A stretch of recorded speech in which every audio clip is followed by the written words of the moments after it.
Je suis rentré chez moi pour la commémoration de mon grand-père et le nouveau mari de ma mère a dit qu'il était maintenant l'homme de la maison. Mais je m'étais assuré que la propriété était liée à mon nom il y a des années. J'ai donc rassemblé des preuves et repris la maison en justice. Les choses sont devenues compliquées avant même que je pose mon sac.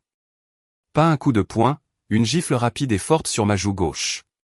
Des vapeurs de bourbon s'échappaient du nouveau mari de ma mère comme la chaleur de l'asphalte en août. Le son était un claquement sec et plat dans le couloir de la maison où j'avais grandi. « Bienvenue à la maison », a-t-il marmonné. Je n'ai pas bougé, je n'ai pas pleuré, je n'ai pas dit un mot. Je suis resté là, dans l'embrasure de la porte de la maison de mon père décédé, tenant mon bagage à deux mains, sentant la chaleur s'épanouir sur ma pommette. Et j'ai pensé une chose avec une clarté cristalline parfaite. Il venait de commettre la plus grosse erreur de sa vie. Ma mère se tenait en haut de l'escalier dans sa robe de chambre, observant. Nos yeux se sont rencontrés pendant exactement une seconde, assez longtemps pour que je voie la honte traverser son visage. Puis elle a fermé la porte de sa chambre. J'avais pris l'avion pour l'Ohio un mardi soir. 11 ans d'absence, 2 valises, une avec des vêtements, une avec des documents légaux. Je n'étais pas venu pour faire mon deuil. Je n'étais pas venu pour renouer. J'étais venu parce que ma grand-mère m'avait appelé à 7 heures du matin alors que je révisais des rapports d'audit trimestriels dans mon bureau de Manhattan. Et elle a dit 4 mots d'une voix aussi fine que du papier mais ferme comme du fer. Tu dois voir ça. Je m'appelle Claire Matt. J'ai 30 ans. Je suis auditrice légale principale dans l'une des meilleures entreprises de renseignement financier de New York. J'ai une maîtrise en comptabilité, 4 ans de service militaire actif, et le genre de réputation dans mon domaine qui fait que des partenaires 2 fois plus âgés que moi me rappellent au premier coup de fil. Je suis aussi la fille du sergent-chef David Matt, armée des États-Unis, 2 missions en Irak, récipiendaire de la Purple Hat, ébéniste amateur, et le meilleur homme que j'ai jamais connu. Il est mort quand j'avais 18 ans, d'un IED en bord de route. Ils nous l'ont annoncé un mercredi alors que j'avais déjà utilisé l'argent de mon premier semestre de frais de scolarité pour aider maman à payer l'hypothèque de la maison qu'il avait achetée avec son prêt d'ancien combattant. Maman était dévastée, complètement vidée. Elle pouvait à peine faire du café le matin, sans parler de naviguer dans les formalités bancaires, les taxes foncières et une hypothèque à laquelle elle n'avait jamais eu à penser du vivant de papa. Alors, je m'en suis occupé. J'avais 18 ans et je m'en suis occupé parce que c'est ce que font les enfants de soldats. Nous nous adaptons. Nous résolvons. J'ai co-signé l'hypothèque. J'ai aidé à restructurer le plan de paiement. Et parce que je venais de suivre mon premier cours d'introduction au droit des contrats à l'Ohio cet été que mon grand-père, le père de ma mère, 68 ans, vive comme un tacle, un greffier de comté à la retraite qui avait passé 40 ans à voir des gens se faire arnaquer par les petites lignes. S'était assis à côté de moi à la banque et m'avait dit tranquillement à l'oreille, « Lis tout, Claire. Chaque mot, et puis ajoute tes propres mots. » J'ai ajouté une clause de service militaire, un langage standard en fait emprunté à un document de logement de la VA que grand-père avait conservé dans un classeur intitulé « À garder pour toujours ». La clause stipulait que si j'étais en service militaire actif, tout transfert de mon intérêt de propriété dans la propriété exigeait mon consentement écrit explicite, notarié et déposé auprès du comté. J'ai servi 4 ans, je n'ai jamais donné mon consentement, je n'ai même jamais su que j'en aurais besoin. J'ai mis les documents originaux dans un coffre-fort ignifuge dans le sous-sol de ma grand-mère lorsque je suis parti pour l'entraînement de base à 19 ans. Je les ai oubliés. Comme on oublie les polices d'assurance, faisant confiance à leur existence, faisant confiance à ne pas en avoir besoin, faisant confiance à ce que le monde ne vous oblige pas à les utiliser. Le monde m'a obligé à les utiliser. Le vol de LaGuardia à Columbus a duré 2 heures et 11 minutes. Je le sais parce que je l'ai chronométré, assise raidement à ma place côté hublot, observant la plaine agricole de l'Ohio s'étendre sous moi comme quelque chose que l'on déballe. Je n'étais pas revenu, pas une seule fois en 11 ans, ni pour Thanksgiving, ni pour Noël, pas même lorsque maman a épousé Rick Carlton il y a 3 ans et m'a envoyé une invitation avec un mot disant « S'il te plaît, viens ». Ça signifierait tellement. J'avais envoyé une carte, un chèque et mes regrets. Je regrettais les regrets maintenant. J'ai loué une Honda Accord argentée à l'aéroport et j'ai roulé jusqu'à Maple Street par pure mémoire musculaire. Le quartier semblait plus petit que dans mes souvenirs. Les maisons plus rapprochées, les arbres plus courts, les jardins moins impressionnants. Tout fait ça quand on est parti assez longtemps, ça rétrécit. Mais la maison au 1247 Maple avait l'air étrange d'une manière qui n'avait rien à voir avec la mémoire. Le jardin de papa, celui qu'il avait planté de tomates anciennes, de rosiers grimpants et d'une quantité ridicule de soucis parce qu'il avait lu quelque part qu'ils éloignaient les parasites, avait disparu, remplacé par du gravier blanc et un bain d'oiseaux en plastique. Le panier de basket de papa, celui qu'il avait installé pour mon 13e anniversaire, m'aidant à mettre le poteau parfaitement de niveau avec un niveau torpille et une patience que je n'appréciais pas à l'époque, avait disparu sans laisser de traces. Même le vieux chêne dans la cour latérale avait l'air étrange. La moitié de ses branches étaient parties, taillées agressivement, probablement parce qu'elles avaient poussé au-dessus de la nouvelle annexe du garage de Rick. La boîte aux lettres indiquait Carlton, par Matt. Je suis resté dans la voiture de location pendant 3 minutes complètes. Puis je suis sorti et j'ai marché jusqu'à la porte d'entrée et j'ai frappé. Maman a répondu, plus petite que dans mes souvenirs, plus grise. Elle m'a serré dans ses bras d'une manière qui ressemblait plus à une obligation remplie qu'à une réunion. Et par-dessus son épaule, à travers le couloir ouvert, j'ai vu ce qu'il avait fait à l'intérieur. Le fauteuil de papa retapissé en tissu camouflage. Les bibliothèques sur mesure de papa avaient disparu, remplacées par des étagères en panneaux de particules de Walmart. L'une d'elles s'affaissait visiblement sous le poids des trophées de chasse de Rick. Les photos de famille avaient disparu, remplacées par des têtes de cerf montées et une collection de plaques de pêche au bar. Et dans la salle de bain du bas, je l'ai vu quand je me suis excusé pour l'utiliser 20 minutes plus tard.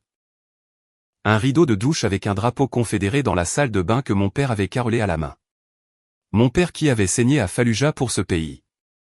Je suis resté dans cette salle de bain un long moment, regardant ce rideau de douche et j'ai senti quelque chose se mettre en place en moi. Quelque chose de froid, de précis et de très concentré. Cette nuit-là, après que Rick m'ait frappé et que ma mère ait fermé sa porte, je n'ai pas dormi. Je suis resté allongé sur le canapé-lit dans ce qui était ma chambre, maintenant encombré de trophées de bowling et d'équipements de chasse de Rick, sentant la cigarette et la moisissure, et j'ai travaillé. D'abord des photos. J'ai calé mon téléphone contre une bouteille d'eau et j'ai photographié mon visage sous 6 angles différents. L'empreinte de la main était encore clairement visible sur ma pommette, violacée contre ma peau, nette et accablante sous la lumière de la lampe de poche. J'ai pris des gros plans. J'ai pris des plans larges montrant la pièce pour le contexte. J'ai noté l'heure sur chacune, 23h47, mardi. Puis j'ai ouvert mon application juridique et j'ai déposé un rapport d'incident détaillé. Date, heure, lieu, description de l'agression, description de la réaction de ma mère. Description des preuves physiques horodatées, téléchargées automatiquement sur mon compte cloud sécurisé. Puis j'ai envoyé un texto à mon assistante Maya à New York. Besoin que tu contactes Morrison et associés dès lundi matin. Jonathan Morrison spécifiquement. Dis-lui que c'est Claire Matt. Il saura qui je suis. Litige immobilier dans l'Ohio. Environnement hostile. Possibles accusations d'agression. J'enverrai la documentation le matin. Puis je me suis assise tranquillement dans l'obscurité et j'ai pensé à mon grand-père et à tout ce qu'il m'avait appris. Et j'ai fait une liste. Tout ce dont j'avais besoin, tout ce que j'allais faire. Puis je suis allé chez ma grand-mère. Elle était éveillée. Bien sûr, elle avait 81 ans et était aussi vive qu'une lame neuve, assise à sa table de cuisine dans une robe de chambre matelassée avec une tasse de tisane à la camomille et un regard sur son visage qui disait qu'elle m'attendait depuis le moment où j'avais atterri. « Dis-moi tout », a-t-elle dit. Je l'ai fait. Et quand j'ai eu fini, elle a tendu la main sur la table et a posé sa main sur la mienne et a dit « Jonathan Morrison sera à la commémoration. » Je l'ai déjà appelé. Il t'attend. Bien sûr qu'elle l'avait fait. Jonathan Morrison était l'avocat de mon grand-père depuis 40 ans. Il avait 63 ans, était mince, aux cheveux argentés, avec le genre d'autorité tranquille qui vient de décennies à avoir raison dans des pièces remplies de gens qui se croyaient plus intelligents que lui. Il m'a trouvé à la réception après la commémoration où je me tenais près du fond, tenant une tasse de café horrible et regardant Rick boire à une flasque. Il n'essayait même pas de se cacher. « Claire » a-t-il dit, tendant la main. « Ta grand-mère a dit que tu pourrais avoir besoin de moi. »« J'ai besoin de plus que ça » ai-je dit. « Mais ça fera un bon début. » Je lui ai tendu mon téléphone. Il a fait défiler tout, les photos, le rapport d'incident, les registres de propriété que j'avais tirés ce matin, montrant le transfert de propriété, les relevés hypothécaires que j'avais photographiés dans le tiroir du bureau de Rick pendant qu'il était absent. 3 mois de paiement manqués gisaient là en pile comme une confession. Son expression n'a pas changé. C'est ainsi que j'ai su que c'était aussi grave que je le pensais. À quel moment, ai-je demandé. Lundi matin, a-t-il dit, dès le début, nous pouvons déposer une injonction d'urgence pour geler tous les transferts de propriété en attendant l'examen. Compte tenu de la documentation sur l'agression, il a fait une pause, étudiant une photo. Nous pourrions potentiellement déposer une ordonnance de protection d'urgence aujourd'hui. Non, ai-je dit. Je veux que ce soit fait correctement, complètement irréfutablement. Je veux qu'il n'y ait aucune question, aucune ambiguïté, aucune faille pour que son avocat puisse l'ouvrir. Morrison a hoché la tête lentement. Ton grand-père disait toujours que tu étais la plus intelligente, a-t-il dit. Il avait raison sur la plupart des choses, ai-je dit. Dis-moi ce dont tu as besoin. Ce qui a suivi a été 4 jours du travail le plus concentré et méthodique que j'ai jamais fait de ma vie. Et j'ai déjà passé 3 semaines à reconstituer un plan de détournement de 40 millions de dollars à partir de fichiers de sauvegarde corrompus. C'était personnel, ce qui le rendait plus aigu. Le mercredi, je me suis rendu au tribunal de comté et j'ai extrait tous les registres associés au 1247 Maple Street. Le contrat d'achat original de 2009, les documents hypothécaires, le transfert de propriété d'il y a 14 mois lorsque maman a signé la maison en copropriété avec Rick. Le prêt sur valeur domiciliaire d'il y a 2 ans. 40 000 dollars pris sur la valeur de la propriété. J'ai photographié chaque page. Puis je suis allé dans une compagnie de titres de ville plus loin, une où je ne connaissais personne et où personne ne reconnaîtrait mon nom. Et j'ai payé 75 dollars pour un rapport d'historique de titre complet. Il a confirmé ce que je soupçonnais déjà. Mon nom était toujours répertorié dans les registres du comté, spécifiquement dans le livre 447, page 281, des documents d'engagement hypothécaire, en tant que co-obligé avec un intérêt conditionnel soumis aux réclamations existantes telles qu'enregistrées dans les registres du comté. L'avocat de Rick n'avait jamais vérifié la page 281 où il l'avait vérifié et n'avait pas compris ce qu'il regardait. De toute façon, c'était de l'amateurisme.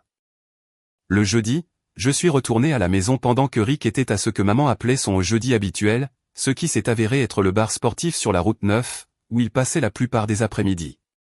J'ai dit à maman que je récupérais mes affaires restantes. Elle se tenait dans l'embrasure de la cuisine et me regardait avec une expression que je ne pouvais pas tout à fait lire. De la culpabilité, peut-être, ou quelque chose de plus ancien et de plus dur que la culpabilité. Je suis allé dans le bureau de Rick, l'ancien bureau de papa. Les étagères sur mesure que papa avait passé tout un été à construire, avec des joints en queue d'aronde en bois de cerisier parfaitement de niveau, avaient disparu. Des marques de pieds de biche étaient gravées dans le plâtre original là où elles avaient été arrachées. Rick les avait remplacées par une unité en panneaux de particules de Walmart, une étagère déjà cintrée. Les diplômes de Rick étaient accrochés là où se trouvaient les photos de service de papa, un diplôme d'associé en gestion d'entreprise d'une université en ligne, une certification d'opérateur de chariot élévateur de 2009. Son bureau était le bureau de mon grand-père. Papa avait passé 3 week-ends à le restaurer, en décapant des décennies de vieux vernis et en redonnant vie aux grains de noyer. Il était maintenant couvert de brûlures de cigarettes et de ronds de verre. J'ai tout photographié. Puis j'ai ouvert son classeur avec la clé que j'avais trouvée cachée sous le sous-main. Rick n'était pas, il s'est avéré, particulièrement créatif en matière de sécurité. À l'intérieur, des reçus de prêteurs sur gages organisés par date, attachés par des élastiques en piles trimestrielles. Un reçu de Buckey Pond sur Henderson Road daté d'il y a 14 mois. Une médaille militaire, Purple Hat, détail doré. 50 dollars. 50 dollars. La Purple Hat de mon père. 50 dollars. J'ai photographié chaque reçu. Il y en avait 31. Le couteau de combat de papa, 35 dollars. Les boucles d'oreilles de perles de ma grand-mère, 40 dollars. Une collection de pièces de monnaie, que mon grand-père avait passé 40 ans à assembler, 200 dollars pour le lot. Derrière les reçus, des relevés hypothécaires montrant 3 paiements manqués. Des avis d'impôts fonciers en retard de 2200 dollars. Des relevés de cartes de crédit au nom de maman avec 18 000 dollars de frais qu'elle n'avait clairement jamais autorisés.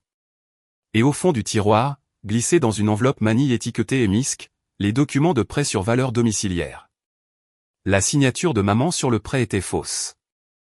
Pas subtilement fausse, mais de manière dramatique, évidemment fausse.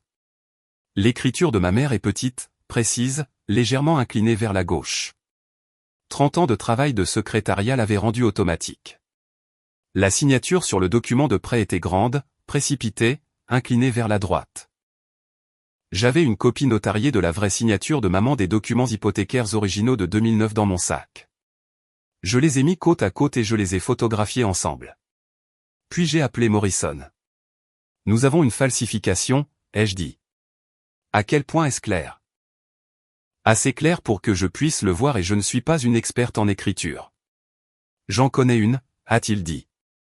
Docteur Patricia Chen, examinatrice de documents médico-légaux certifiés depuis 22 ans, a témoigné devant les tribunaux fédéraux. Je vais la joindre au téléphone. Le vendredi après-midi, Morrison avait monté ce qu'il appelait l'affaire de fraude immobilière la plus nette que j'ai vue en 30 ans de pratique. C'étaient ses mots exacts. Il les a prononcés doucement, professionnellement, avec le même ton que d'autres personnes utilisent pour dire « ce patient a 6 mois à vivre ». Précis, définitif. Voici ce que nous avions, les documents hypothécaires originaux avec ma clause de cosignature toujours valide, jamais libérée, jamais reconnue dans le transfert de propriété. La demande de prêt falsifiée, confirmée par écrit par le docteur Patricia Chen, qui a examiné les photographies de signature et fourni une analyse de 2 pages, concluant par la phrase « c'est mon opinion professionnelle », à un degré raisonnable de certitude. Que ces signatures n'ont pas été produites par la même personne. 31 reçus de prêteurs sur gage documentant la vente systématique de biens familiaux.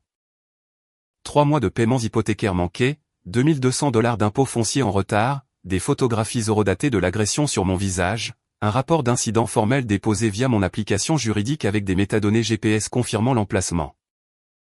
Et parce que ma grand-mère avait 81 ans et avait passé 60 de ses années à voir des gens échouer à se préparer à exactement ce genre de moment. Des copies de chaque document original de la clôture originale de 2009, conservées dans une boîte ignifuge dans son sous-sol, exactement là où je les avais laissées à 19 ans. Nous avons déposé l'injonction d'urgence lundi matin à 8h47. La juge Carol Harrison, 26 ans au tribunal du comté de Franklin, connue pour son approche de tolérance zéro en matière de fraude immobilière et d'exploitation financière des personnes âgées, a examiné notre dossier de preuve pendant 12 minutes. 12 minutes. Injonction accordée, a-t-elle dit. Tous les transferts de propriété sont gelés en attendant un examen complet. Le défendeur est interdit d'accès à la propriété du 1247 Maple Street en attendant l'issue de ces procédures. Elle m'a regardé par-dessus ses lunettes de lecture. Mademoiselle Matt, j'émets également une ordonnance de protection d'urgence à la lumière de l'agression documentée. Si Monsieur Carlton s'approche à moins de 300 pieds de vous, il ira directement en prison. Merci, votre honneur. Ne me remerciez pas, remerciez celui qui vous a appris à conserver les documents. Mon grand-père, ai-je dit. Elle a hoché la tête une fois. Un homme intelligent. Nous nous sommes rendus à Maple Street avec l'adjointe du shérif Elena Martinez. 12 ans de service, recommandé par Morrison comme quelqu'un qui n'avait aucune patience pour ce genre de situation, nous suivant dans une voiture de police. Le camion de Rick était dans l'allée. Bien. Il a ouvert la porte, vêtu d'un t-shirt taché et d'un jogging, une bière à la main à 10h15 du matin. Il a vu Martinez en uniforme et Morrison en costume et quelque chose a vacillé dans ses yeux. Pas tout à fait de la peur, pas encore. Puis il m'a vu et c'est devenu de la peur. Nous avons une ordonnance du tribunal, a dit Martinez, s'avançant et présentant l'injonction. Vous avez été signifié, Monsieur Carlton. C'est, a dit Rick. Mais sa voix avait perdu son volume. C'est ma maison, a dit Morrison avec amabilité. Je vous encourage à contacter un avocat avant de dire quoi que ce soit de plus. Je suis passé devant Rick et suis entré dans la maison. Martinez a suivi. Rick nous a suivis en s'exclamant, vous ne pouvez pas faire ça. Elle a abandonné cette propriété. Elle est partie. Je veux un avocat. Ce n'est pas légal jusqu'à ce que Martinez se retourne et dise avec le calme plat de quelqu'un qui a dit ça environ 4000 fois, monsieur. Arrêtez de parler. Prenez un avocat. Tenez-vous là. Il a arrêté de parler. Il s'est tenu là. Je suis allé dans son bureau et j'ai ouvert le classeur et j'ai sorti les preuves que nous avions déjà photographiées. Puis j'ai regardé Rick, debout dans l'embrasure de la porte, les bras croisés et la mâchoire travaillant silencieusement. Et j'ai levé les reçus du prêteur sur gage. 31 articles, ai-je dit, y compris la purple de mon père. 50 $, Rick. Vous avez vendu sa purple pour 50 $. Ce sont Lydia qui a dit que je pouvais. Elle ne pouvait pas. Ce n'étaient pas les siennes. Maman est apparue en haut de l'escalier. Elle avait écouté. Je pouvais dire à son visage qu'elle ne savait pas tout, les reçus, l'étendue de tout. Elle serrait la rampe des deux mains. Il y a aussi la question du prêt sur valeur domiciliaire, a dit Morrison, s'adressant à Rick avec la même amabilité qu'un médecin utilise pour annoncer un diagnostic terminal. Celui que votre femme n'a pas signé? Celui avec la signature falsifiée. La canette de bière est tombée de la main de Rick.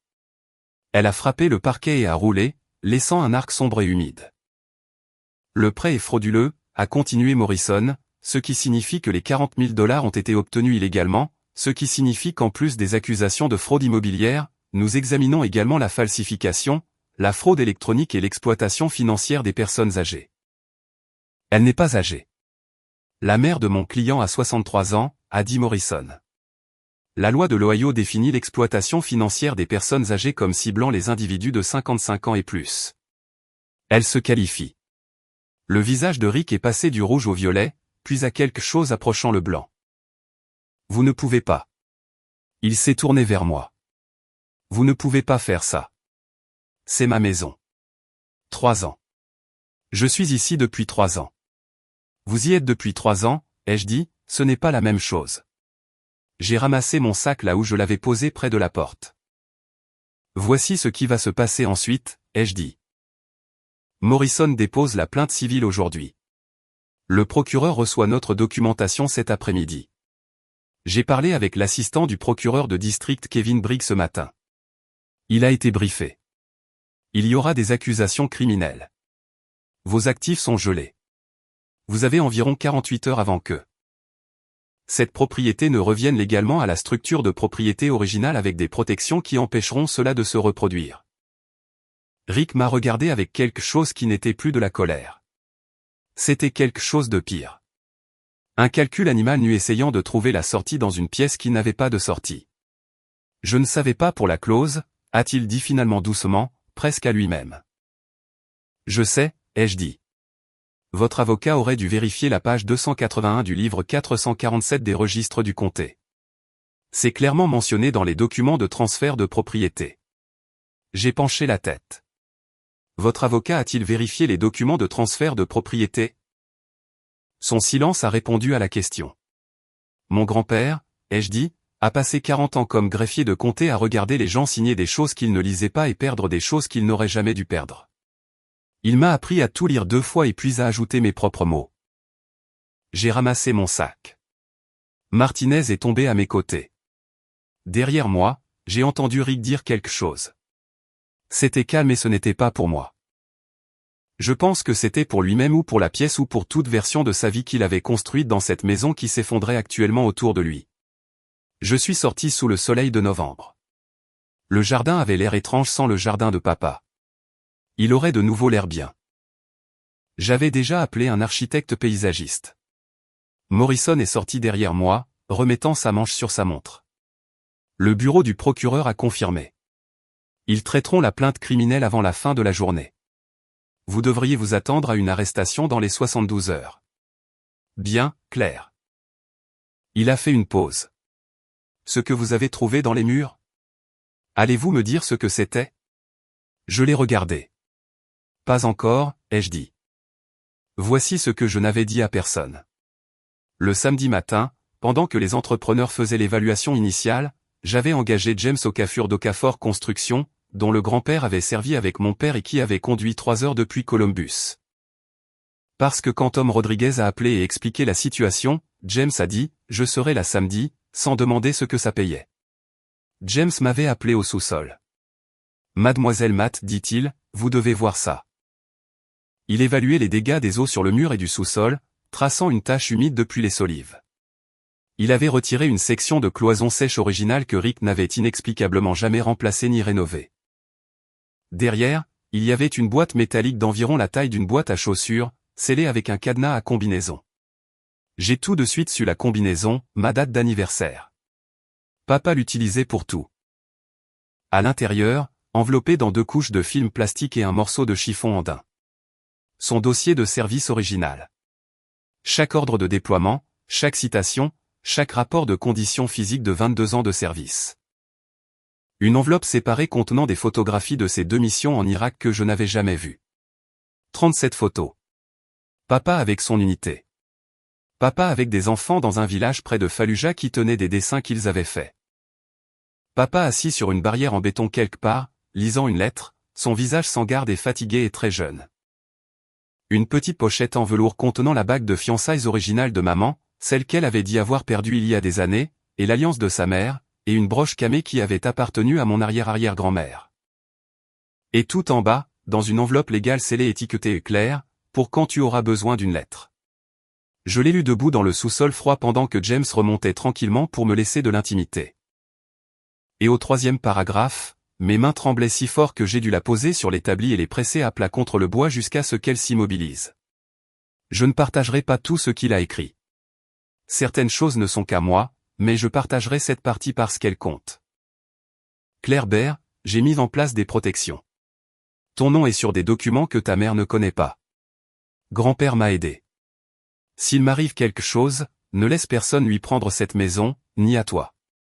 C'est plus que du bois et des clous. C'est la preuve que nous étions là. Que nous avons construit quelque chose, que nous l'avons fait bien. Ne laisse personne effacer ça. Aussi, la bague de fiançailles ici est pour toi un jour, quand tu trouveras quelqu'un qui mérite le genre de femme que tu vas devenir. Reste forte, soldat. Amour, papa. Rick Carlton a été arrêté le mercredi à 11h23 dans un bar sur la route 9 devant cette témoin par la shérif adjointe Martinez et 2 officiers du PD de Columbus. Il a été accusé de faux et usage de faux, de fraude électronique, d'exploitation financière de personnes âgées et d'agression. Sa caution a été fixée à 75 000 $. Il a payé sa caution. Puis il a violé l'ordonnance de protection en se présentant sur le lieu de travail de ma mère. Ensuite, il a menacé d'incendie criminel devant le tribunal, ce qui, et je le dis avec toute ma sincérité, a été extraordinairement utile à notre affaire. Sa caution a été révoquée. Il a attendu son procès dans une cellule. Son avocat, Bradley Simmons, a appelé Morrison 3 fois en 4 jours, demandant une négociation de règlement. La réponse de Morrison a été à chaque fois les mêmes 3 mots. Lisez les chefs d'accusation. Tom Rodriguez, sergent-chef à la retraite, chef d'escouade de papa. L'homme qui avait transporté le corps de mon père hors d'un véhicule en feu en 2009, a conduit à Columbus un jeudi et a récupéré la Purple Hat de papa à Buckeye Pond. Il a payé exactement ce que le reçu disait que Rick avait obtenu pour elle. 50 $. Il a conduit jusqu'à Maple Street et m'a tendu le petit étui en velours sur le seuil de la porte d'entrée de papa. Le propriétaire du prêteur sur gage a été horrifié quand il a découvert, a dit Tom, il m'a pratiquement poussé dehors. J'ai ouvert l'étui, je l'ai regardé, je l'ai refermé. Merci. J'ai réussi à dire. Ton père m'a sauvé la vie à Fallujah, a dit Tom 2 fois. Cela ne commence même pas à couvrir ça. Il est parti. Je suis resté dans le couloir, tenant l'étui, écoutant les entrepreneurs travailler dans le salon. Le bruit du bois de cerisier étant ajusté dans les supports muraux d'origine, les étagères intégrées étant restaurées à partir des photographies que j'avais collectées. Chaque mesure précise, chaque joint serré. James est apparu dans l'embrasure de la porte, de la sueur dans les cheveux, un niveau à la main. Comment est l'ajustement, ai-je demandé. Parfait, a-t-il dit. Votre père savait ce qu'il faisait. Oui, ai-je dit. Il savait. La restauration de la maison a pris 4 semaines. Les parquets ont été remis à leur profondeur d'origine. Les armoires de cuisine ont été réinstallées avec la quincaillerie appropriée. La salle de bain a eu de nouveaux carreaux. Rien avec un drapeau confédéré. Chaque trace de Rick Carlton a été enlevée, emportée, disparue. Au sous-sol, James a construit une vraie porte autour du compartiment caché. Une vraie porte affleurant le mur avec une poignée en laiton et une petite plaque indiquant EDMAT 2009 en lettres majuscules nettes. Maman a signé les papiers. Elle a demandé le divorce. Elle a commencé une thérapie avec une conseillère recommandée par le Bureau de défense des victimes du comté. Elle était fragile d'une manière qui me rendait furieuse contre Rick et profondément, compliquée, triste d'une manière à laquelle je ne m'attendais pas. Nous n'allions pas bien encore. Probablement pas avant longtemps. Mais elle était dans la maison. Sa maison avec une clause de résidence à vie qu'aucun futur Rick Carlton ne pourrait jamais contourner. Rédigé par Morrison, notarié, déposé auprès du comté, référencé dans 4 documents distincts dans 3 bureaux différents. J'ai repris l'avion pour New York un dimanche après-midi. Je me suis assise dans le salon de départ de l'aéroport international de Columbus avec une tasse de café d'aéroport horrible et la purple de papa dans mon bagage à main, enveloppé dans le chiffon chameau à côté de la lettre. Mon téléphone a vibré. Morrison, l'avocat de Rick, a accepté nos conditions. Confession complète, compte rendu complet des biens vendus, restitution complète à votre mère. Il plaide coupable à toutes les accusations. La peine est à la discrétion du juge, mais nous envisageons 5 à 7 ans minimum. J'ai posé le téléphone, j'ai pris mon café, j'ai pensé à un homme qui avait tout regardé. Mon père a construit les étagères, les sols, le jardin, 22 ans de service, une purpelate, un mariage, une fille, et n'a vu que des choses à vendre. J'ai pensé à la façon dont il m'avait regardé dans ce couloir, ivre de Bourbon bon marché, et avait frappé. J'ai pensé au moment dans son bureau où il a lu la page 281 et que la couleur a quitté son visage. Ce moment où il a compris que la fille silencieuse qui était partie pour New York ne s'était pas enfuie. Elle avait monté un dossier. Mon vol a été appelé. J'ai ramassé mon sac et quelque part au-dessus de l'Ohio rural, regardant le paysage plat et familier à travers la fenêtre ovale rayée, j'ai pensé à ce que mon grand-père disait chaque fois qu'il me tendait un document à lire. Prends ton temps. Lis chaque mot et puis ajoute les tiens.